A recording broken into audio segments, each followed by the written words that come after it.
पूरी दुनिया में भारत एकमात्र ऐसा देश है जहाँ पर आपको दवाई कॉम्बिनेशन में मिल जाती हैं, यानी कि एक टैबलेट के अंदर 2 या 3 दवाओं का होना या एक कैप्सूल के अंदर 2 या 3 दवाओं का होना। मैं मिसाल देके आपको बात समझाता हूँ। बहुत सारे लोग सुबह खाली पेट के लिए एक कैप्सूल खाते हैं गैस या एसिडिटी के लिए, ठीक है।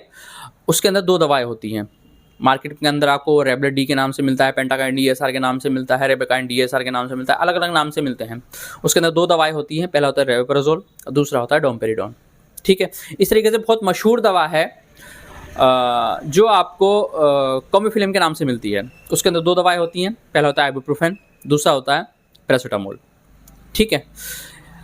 अगर आप पूरी दुनिया में घूमेंगे तो आपको ये दवाएं कॉम्बिनेशन में आपको कहीं नहीं मिलेंगी। अगर आपको ये दवाएं चाहिए तो आपको रेबेप्राज़ोल अलग से लेना पड़ेगा और डोमपेरिडोन अलग से लेना पड़ेगा, आपको आइबुप्रोफेन अलग से लेना पड़ेगा और पैरासिटामोल अलग से लेना पड़ेगा।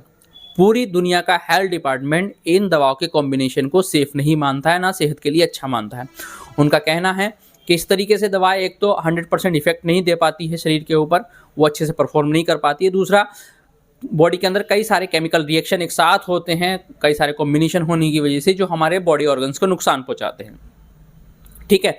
यही बात मैं आपको आज समझाना चाहता हूं कि अगर आपको कोई डॉक्टर दवा दे रहे हैं, मान के चलें आप किसी डॉक्टर से दवा लाए या किसी हकीम से दवा लिए या किसी होम्योपैथी के डॉक्टर से दवा लिए, किसी भी पैथी में आपने दवा लिए और 3-3 या 2-2 दवाएं एक साथ हैं। मान के चलें डॉक्टर ने कहा कि 3 टैबलेट सुबह में आपको लेनी है नाश्ते के बाद, तो उन 3 टैबलेट को आपको एक साथ नहीं लेना है, दोनों में कम से कम आपको 30 से 40 मिनट का गैप देना है। 40 मिनट का गैप देना अच्छा होता है, लेकिन उसमें टाइम आपका बहुत लग जाएगा, तो कम से कम 30 मिनट का गैप ज़रूर दीजिएगा ताकि दवा पेट में जाके अच्छे से इफेक्ट कर सके और शरीर को कोई ज़्यादा नुकसान उससे ना पहुँचे।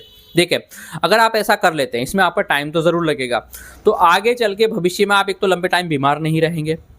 जो ट्रीटमेंट आपका 2 महीने चलना है वो 10 दिन में कंप्लीट हो जाएगा, ठीक है। और दवाओं के साइड इफेक्ट से आप बचे रहेंगे, ठीक है, ज़्यादा से ज़्यादा आप बचे रहेंगे। तो ये बहुत ज़रूरी चीज़ है।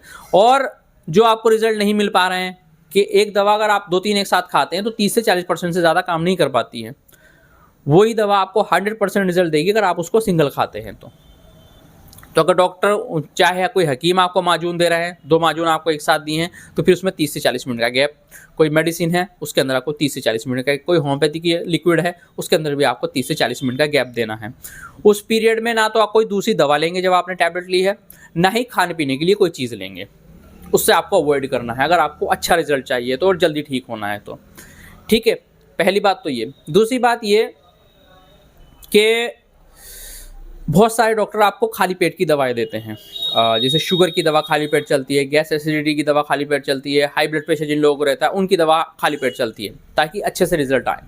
तो उसका भी तरीका ये है, सुबह आप खाली पेट वो टैबलेट ले लें और उसके बाद कम से कम 30 मिनट तक आप खाने में कोई चीज़ ना लें। नाश्ता करने के लिए आपको कम से कम 30 मिनट देने चाहिए।